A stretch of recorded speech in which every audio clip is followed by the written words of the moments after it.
Far from the Madding Crowd, by Thomas Hardy, Chapter 10. Mistress and Men. Half an hour later, Bathsheba, in finished dress, and followed by Liddy, entered the upper end of the old hall to find that her men had all deposited themselves on a long form and a settle at the lower extremity.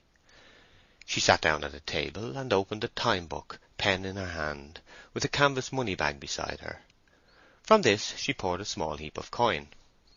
Liddy chose a position at her elbow and began to sew, sometimes pausing and looking round, or, with the air of a privileged person, taking up one of the half-sovereigns lying before her and surveying it merely as a work of art, while strictly preventing her countenance from expressing any wish to possess it as money.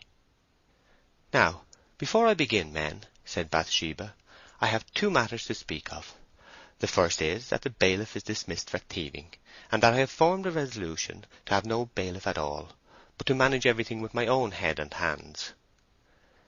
The men breathed an audible breath of amazement. "The next matter is, have you heard anything of Fanny?" "Nothing, ma'am." "Have you done anything?" "I met Farmer Boldwood," said Jacob Smallbury, "and I went with him and two of his men and dragged New Mill Pond, but we found nothing." "And the new shepherd had been to Buck's Head at Yalbury, thinking she had gone there, but nobody had seen her," said Laban Tall. "Hasn't William Smallbury been to Casterbridge?" "Yes, ma'am, but he's not yet come home. He promised to be back by 6. "It wants 6:15 at present," said Bathsheba, looking at her watch. "I daresay he'll be in directly. Well, now then." She looked into the book. "Joseph Poorgrass, are you there?" "Yes, sir. Ma'am, I mean," said the person addressed. "I be the personal name of Poorgrass." "And what are you?" "Nothing in my own eye. In the eye of other people, well, I don't say it, though public thought will out." "What do you do on the farm?" I do carting things all the year, and in seed time I shoots the rooks and sparrows, and helps at pig killing, sir." "How much to you?" "Please, it's 9 and 9pence, and a good halfpenny where 'twas a bad one, sir. Ma'am, I mean." "Quite correct. Now, here are 10 shillings in addition as a small present, as I am a newcomer." Bathsheba blushed slightly at the sense of being generous in public, and Henery Fray, who had drawn up towards her chair, lifted his eyebrows and fingers to express amazement on a small scale. "How much do I owe you? That man in the corner, what's your name?" continued Bathsheba. "Matthew Moon, ma'am," said a singular framework of clothes with nothing of any consequence inside them, which advanced with the toes in no definite direction forward, but turned in or out as they chanced to swing. "Matthew Mark, did you say? Speak out, I shall not hurt you," inquired the young farmer kindly. "Matthew Moon, ma'am," said Henery Fray correctingly from behind her chair, to which point he had edged himself. "Matthew Moon," murmured Bathsheba, turning her bright eyes to the book. 10 and 2pence halfpenny is the sum put down to you, I see." "Yes, missus," said Matthew, as the rustle of wind among dead leaves. "Here it is, and 10 shillings. Now, the next. Andrew Randall. You are a new man, I hear. How came you to leave your last farm?" Please, ma'am. Please, ma'am. Please, ma'am." "As a stammering man, ma'am," said Henery Fray in an undertone. "And they turned him away, because the only time he ever did speak plain, he said his soul was his own, and other iniquities, to the squire. I can cuss, ma'am, as well as you or I, but I can't speak a common speech to save his life. Andrew Randall, here's yours. Finish thanking me in a day or two. Temperance Miller. Oh, here's another. Soberness. Both women, I suppose." "Yes, ma'am, here we be, I believe," was echoed in shrill unison. "And what have you been doing?"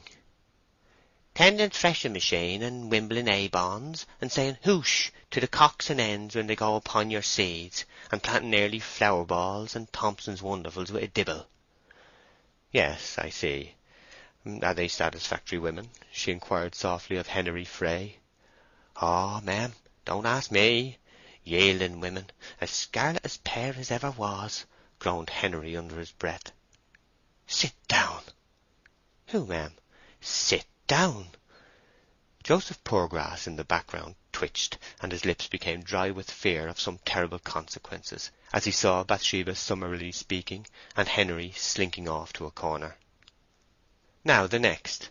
Laban Tall, you'll stay on working for me." "For you or anybody that pays me well, ma'am," replied the young married man. "True, the man must live," said a woman in the back quarter, who had just entered with clicking pattens. "What woman is that?" Bathsheba asked. "I be his lawful wife," continued the voice with greater prominence of manner and tone. This lady called herself 25, looked 30, passed for 35, and was 40. She was a woman who never, like some newly married, showed conjugal tenderness in public, perhaps because she had none to show. "Oh, you are," said Bathsheba. "Well, Laban, will you stay on?" "Yes, he'll stay, ma'am," said again the shrill tongue of Laban's lawful wife. "Well, he can speak for himself, I suppose." "Oh, Lord, not he, ma'am. A simple tool.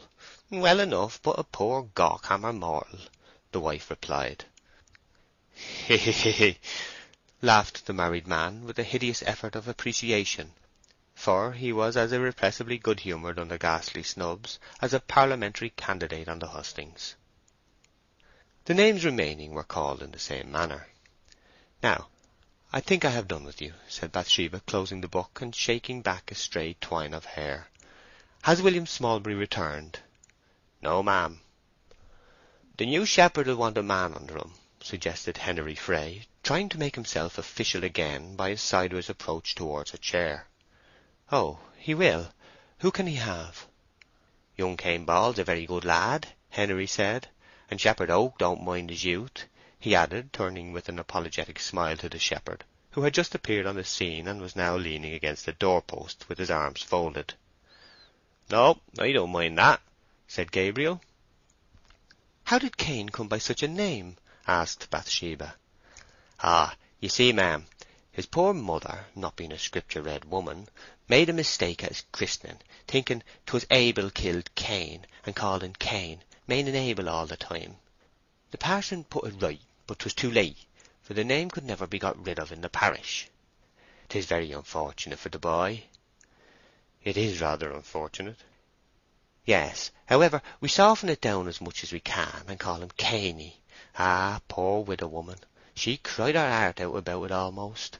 She was brought up by a very heathen father and mother, who never sent her to church or school, and it shows how the sins of the parents are visited upon the children, ma'am." Mr. Fray here drew up his features to the mild degree of melancholy required when the persons involved in the given misfortune do not belong to your own family. "Very well, then. Cainy Ball to be under shepherd. And you quite understand your duties, you, I mean, Gabriel Oak?" "Quite well, I thank you, Miss Everdene," said Shepherd Oak from the door-post. "If I don't, I'll inquire." Gabriel was rather staggered by the remarkable coolness of her manner. Certainly nobody without previous information would have dreamt that Oak and the handsome woman before whom he stood had ever been other than strangers. But perhaps her air was the inevitable result of the social rise which had advanced her from a cottage to a large house and fields. The case is not unexampled in high places. When, in the writings of the later poets, Jove and his family were found to have moved from their cramped quarters on the peak of Olympus into the wide sky above it, their words show a proportionate increase of arrogance and reserve. Footsteps were heard in the passage, combining in their character the qualities both of weight and measure, rather at the expense of velocity. All. "Here's Billy Smallbury, come from Casterbridge." "And what's the news?" said Bathsheba, as William, after marching to the middle of the hall, took a handkerchief from his hat and wiped his forehead from its centre to the remoter boundaries. "I should have been sooner, miss," he said, "if I hadn't been for the weather." He then stamped with each foot severely, and on looking down his boots were perceived to be clogged with snow. "Come at last, is it?" said Henery. "Well, what about Fanny?" said Bathsheba. "Well, ma'am, in round numbers she's run away with the soldiers," said William. "No, not a steady girl like Fanny." "I'll tell ye all particulars. When I got to Casterbridge Barracks, they said the 11th Dragoon Guards be gone away, and new troops have come. The 11th left last week for Melchester and onwards. The route came from the government like a thief in the night, as is his nature to do, and afore the 11th knew it almost, they were on the march. They passed near here." Gabriel had listened with interest. "I saw them go," he said. "Yes," continued William, "they pranced down the street playing 'The Girl I Left Behind Me,' so 'tis said, in glorious notes of triumph. Every looker-on's inside shook with the blows of the great drum to his deepest vitals, and there was not a dry eye throughout the town among the public-house people and the nameless women." "But they're not gone to any war?" "No, ma'am, but they be gone to take the places of them who may, which is very close connected. And so I said to myself, Fanny's young man was one of the regiment, and she's gone after him. There, ma'am, that's it in black and white." "Did you find out his name?" "No, nobody knew it. I believe he was higher in rank than a private." Gabriel remained musing and said nothing, for he was in doubt. "Well, we are not likely to know more to-night, at any rate," said Bathsheba. "But one of you had better run across to Farmer Boldwood's and tell him that much." She then rose, but before retiring addressed a few words to them with a pretty dignity, to which her morning dress added a soberness that was hardly to be found in the words themselves. "Now, mind you have a mistress instead of a master. I don't know yet my powers or my talents in farming, but I shall do my best, and if you serve me well, so shall I serve you. Don't any unfair ones among you, if there are any such, but I hope not, suppose that because I am a woman I don't understand the difference between bad goings-on and good." All. "Know him." Liddy. "Excellent well said." "I shall be up before you are awake, I shall be afield before you are up, and I shall have breakfasted before you are afield. In short, I shall astonish you all." All. "Yes'm."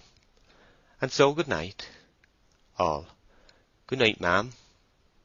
Then this small thesmothete stepped from the table and surged out of the hall, her black silk dress licking up a few straws and dragging them along with a scratching noise upon the floor.